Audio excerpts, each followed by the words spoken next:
They will tell you to watch the magician's right hand. They will make it dance and flourish, a grand spectacle of sweeping gestures and dazzling lights, designed to capture your full attention. And you will watch, mesmerized. Why wouldn't you? It's where the action is. It's the story you'd been told to follow. In our part of the world, the magician's right hand has a name: China. The media, the governments, the well-funded think tanks, they all point in one direction. Look at the dragon, they say. See its military might, its economic dominance, its ambitions in the South China Sea. This, they insist, is the single overarching story of the 21st century in Asia. Everything else is just noise, local squabbles, historical baggage.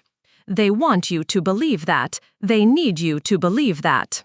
Consider the border between Thailand and Cambodia. The official narrative presents a tidy, digestible story. Two nations locked in a centuries-old dispute over a temple, Preah Vihar. The talking heads on television will speak of national pride, of ancient maps and colonial-era treaties. They will show you footage of emotional protesters waving flags and chanting slogans.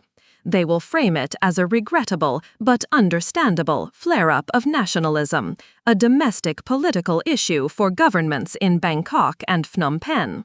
It's a story of passion, not of profit, a story of history, not of strategy. It's a sad, localized footnote in the grand geopolitical tome. And it is a masterful lie. Because, while you are watching the magician's right hand, the flags, the protests, the heated diplomatic exchanges, you are missing the trick. You are failing to see the left hand, moving quietly, deliberately, in the shadows. Ask yourself a simple question, a question they never want you to ask. Does it make sense that a disagreement over a pile of ancient stones would suddenly, in the modern era, justify a massive military buildup? Does your gut feeling, that deep, instinctual part of you, truly accept that this is the sole reason? Or does it feel like a pretext, a stage-managed performance designed for a specific purpose? Let's turn off the television for a moment and look at the data they hope you ignore. While the news channels were saturated with images of the temple, a different story was unfolding on the balance sheets. In the very same period that tensions flared, the defense budgets of both Thailand and Cambodia began to climb. Not a gentle incline, a sharp, steep, and sustained ascent. Fighter jets, armored personnel carriers, sophisticated missile systems, radar installations. The price tags run into the billions. These are not the tools you use to guard a temple. These are the tools of modern warfare, sold and delivered by a very specific set of suppliers.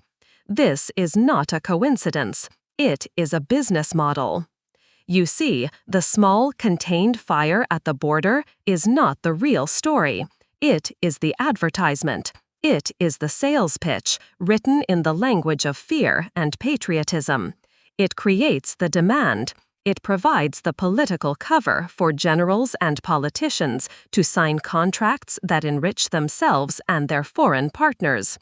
It generates a climate of fear where citizens, whipped into a nationalistic frenzy, will not question why their tax money is being spent on weapons instead of hospitals, on tanks instead of schools.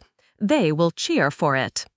What the mainstream narrative deliberately omits is that these small legacy conflicts are not bugs in the system. They are the system.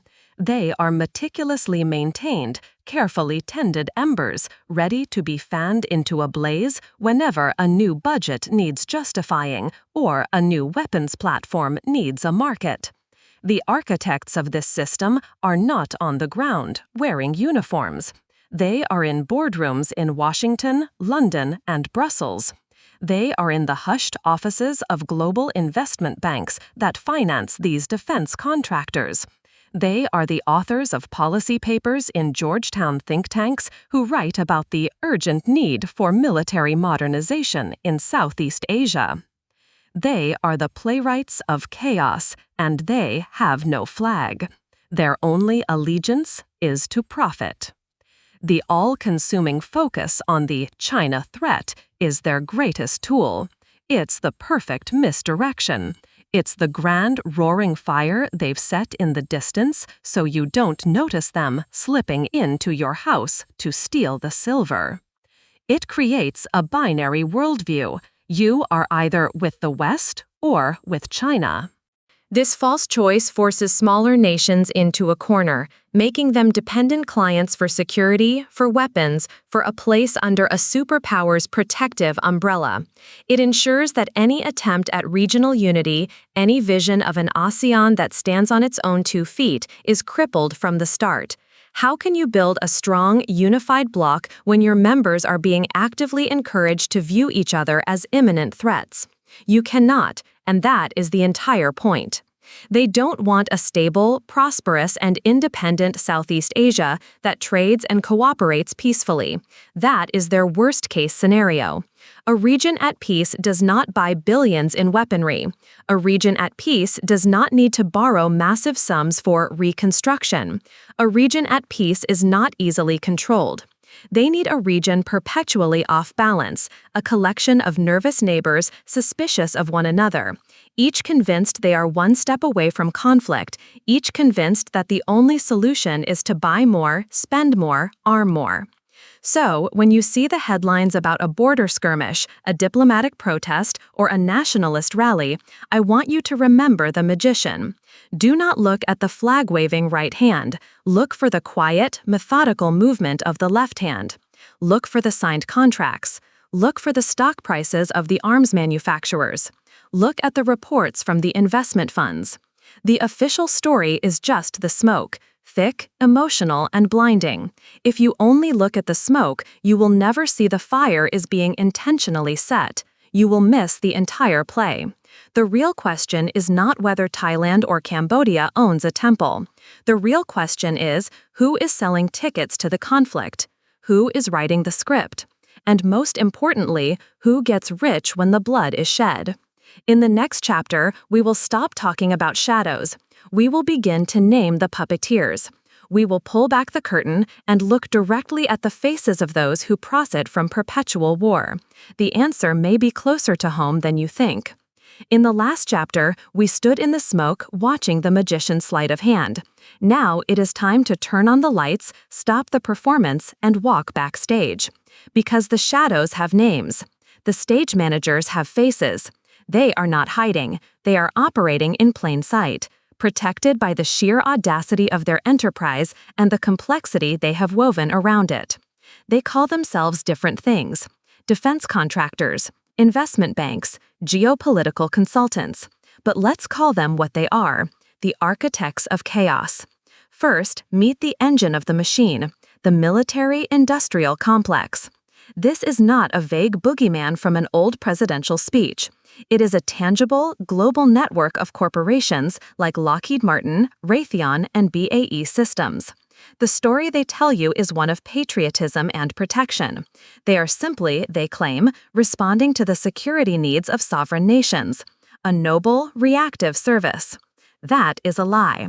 The business model of the military-industrial complex is not defense, it is conflict. Peace is a liability on their balance sheet. Stability is a market downturn. Their primary function is not to respond to demand, but to create it. A region in perfect harmony is a region with no customers. Therefore, harmony must be disrupted. The embers of old disputes, like that over Preavir, are not left to die out. They are carefully tended, sheltered from the winds of diplomacy, and a subtle stream of oxygen is fed to them until they are ready to flare on command.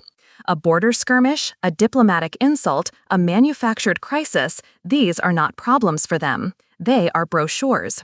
They are the marketing campaign that culminates in a multi-billion-dollar sale of fighter jets and missile systems to 2 neighbors who, just a few years prior, were discussing joint economic projects.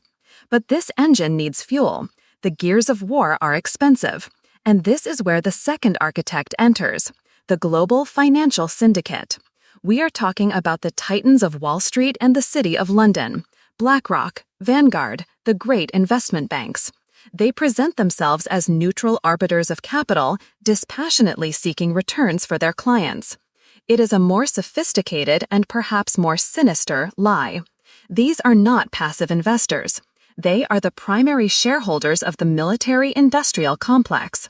Look at their public filings. You will find that the largest owners of Raytheon are not individuals but vast asset management funds like BlackRock and Vanguard. This means they have a direct, legally binding fiduciary duty to their investors to see Raytheon's profits increase. And how do those profits increase? Through war, tension, and the perpetual cycle of fear. They are placing a multi-trillion-dollar bet on human conflict. But their genius is that they profit from both sides of the coin. When the weapons they financed have finished their destructive work, who provides the loans for reconstruction? Who funds the massive infrastructure projects to rebuild the very bridges, ports, and power grids that were targeted? It is these same global financial powers. They are the Kenken Taichin, the financial vultures, who feast on the initial conflict and then return to feast on the recovery. It is the most brilliant, most brutal business model ever conceived, profiting from the breaking and the mending of nations. Of course, this entire operation requires a story. It needs an intellectual justification, a veneer of legitimacy. This is the role of the third architect, the geopolitical think tank. Organizations like the RAND Corporation or the Council on Foreign Relations, CFR, cultivate an image of academic rigor and sober analysis. They produce papers, host seminars, and advise governments. But they do not merely analyze policy, they shape it. They are the scriptwriters. It is no coincidence that just as border tensions in Southeast Asia begin to heat up, these institutions, lavishly funded by both the defense contractors and the big banks, will publish a flurry of reports. They will have titles like The Imperative of Military Modernization in ASEAN or Managing Regional Flashpoints. These are not objective analyses. These are meticulously crafted narratives designed to create a sense of urgency and inevitability. They provide the talking points for politicians and the headlines for journalists. They build the intellectual framework that makes a citizen accept that spending billions on a new frigate is more important than building a new hospital. They create the reality they wish to see, a reality that serves the interests of their benefactors. This unholy trinity, the weapons maker, the banker, and the storyteller, forms a self-sustaining ecosystem of profit.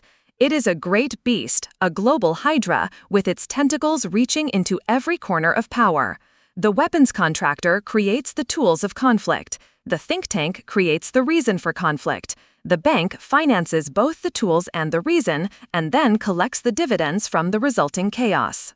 And what about the local actors, the generals in Bangkok and the politicians in Phnom Penh? They are the final, crucial link. They are the willing collaborators, the local franchise managers of this global enterprise. For them, a heightened state of alert is an opportunity. It is a chance to divert national budgets, to sign inflated contracts with foreign suppliers, and to receive a personal commission on every tank and every bullet purchased. They weaponize the sincere patriotism of their own people, waving the flag with one hand while signing away their nation's wealth and security with the other. They trade the blood of their soldiers for a swollen bank account in a foreign land. This is not a conspiracy theory. This is a business plan, operating on an industrial scale. The raw materials are historical grievances and ethnic tensions. The machinery is the media and a corrupt political class. The production line is the cycle of fear, armament, and conflict. And the final product, delivered with ruthless efficiency, is profit. We have now seen the architects and the tools they use. We have seen the inner workings of the factory. But how do they keep this factory running in broad daylight, in front of the entire world? How do they connect all these moving parts into one cohesive global strategy without anyone crying foul? It's because they have a masterpiece of misdirection, a grand illusion. In the final chapter, we will assemble the complete picture. We will see how the obsession they have manufactured around the China threat is not the main event. It is the perfect curtain, the ultimate smokescreen, behind which this far more intimate and insidious game of dividing and conquering a continent is being played. We have been taught to look in one direction, to the east. The media, the politicians, the think tanks, they all point their fingers at the same map, drawing the same red lines in the South China Sea.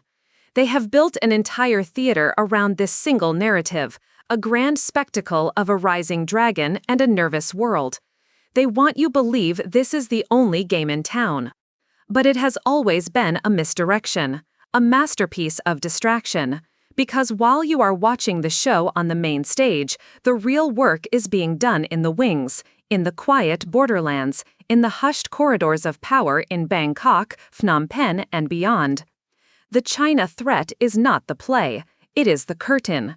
And behind that curtain, a far more intimate and insidious heist is underway. Let us connect the pieces. While your television screen shows naval drills in the Pacific, a quiet announcement is made. A European defense contractor, whose largest shareholders are a handful of American asset management funds, has secured a new contract to modernize the Royal Thai Army's artillery systems. A few months later, a competitor, also owned by the same financial giants, signs a similar deal to provide enhanced border surveillance technology to Cambodia. Is this a coincidence? Do you truly believe these two events are unrelated? The storytellers from the think tanks, funded by these very same entities, will tell you it is a prudent response to regional instability. The politicians, their pockets warmed by commissions, will speak of national sovereignty and the sacred duty to protect their borders. It is a neat, clean story, but it is a lie. The truth is, the blood of a young Thai soldier bleeding out in the dusty soil near Praia Vihar has a direct, quantifiable market value on the stock exchanges of New York and London. His life and the life of his Cambodian counterpart staring at him through a gun sight are not tragic losses of a pointless conflict. In the cold calculus of the architects, they are the necessary cost of business. They are the raw materials that justify the next quarter's earnings report for Raytheon and BAE Systems. Their fear is the collateral that secures the loans BlackRock and Vanguard have extended to the war machine. This is the central, horrifying truth they have worked so hard to conceal. Your resources, your children, and your patriotism are being systematically harvested for the profit of a global elite that has no flag and no allegiance other than to its own bottom line. Trace the money. Ask why the budget for a new fleet of armored personnel carriers is approved without debate, while the budget for new hospitals in the countryside is debated for years and then cut. The answer is simple. Hospitals do not create a recurring demand for expensive ammunition. Schools do not require billion-dollar maintenance contracts. Peace does not generate shareholder value. They have engineered a perfect, self-perpetuating system. First, they use their media arms and funded academic voices to weaponize nationalism. They dig up ancient maps and forgotten grievances, amplifying them through social media algorithms until a neighbor becomes an enemy. This creates the problem. The public reaction is fear and patriotic fervor, a demand that their government do something. And then the architects present their pre-packaged solution: a new arms deal, a new security pact, a new line of credit for military spending. Divide and conquer is not just a strategy, it is a business model. A fractured, fearful ASEAN is a block of profitable customers. A united, peaceful ASEAN is a threat to their market share. Look around you. You are a citizen of a house whose foundations are being hollowed out, while the guards you pay to protect it are the very ones letting the thieves in the back door. You are distracted by the shouting match in the street, not noticing that the beams and support structures of your own home, your healthcare, your education, your infrastructure are being carted away to pay for weapons that will only be used against a neighbor who is suffering the exact same fate. Invisible chains, forged in the boardrooms of global finance, now link your nation's treasury directly to the gears of this perpetual war machine. This is not a theory. This is an audit. So, what are we to do? The first and most powerful act of rebellion is to stop believing the story. It is to turn off the television when they begin beating the drums of war, and to ask the one question they never want you to ask: cui bono, who benefits? Who benefits when two developing nations spend billions on weapons instead of clean water? It is not the Thai farmer or the Cambodian fisherman. It is the shareholder in a distant city. Who benefits from the hatred stoked between people who share a common culture and a common history? It is not the citizens. It is the cabal that profits from their division. The time to be a silent spectator is over. Your silence is your consent. Your passivity is your approval for your sons to be sent to die for a stock price.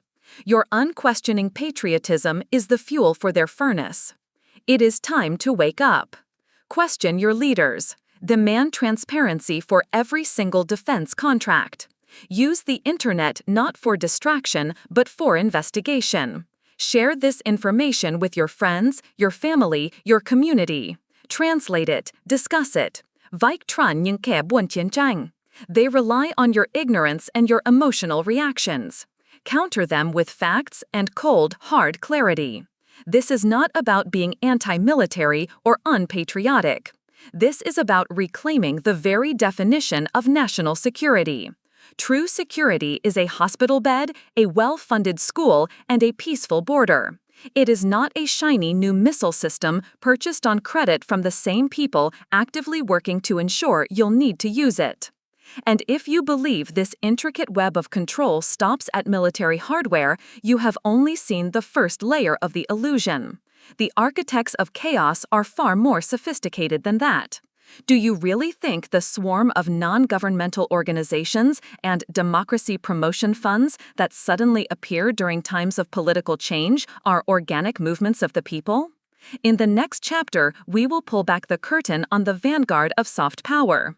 We will expose how the noblest of causes, human rights, democracy, freedom of the press, are themselves weaponized, used as tools to destabilize nations from within, all under the most respectable and virtuous of banners. Who is really funding them? The answer will change how you see the world.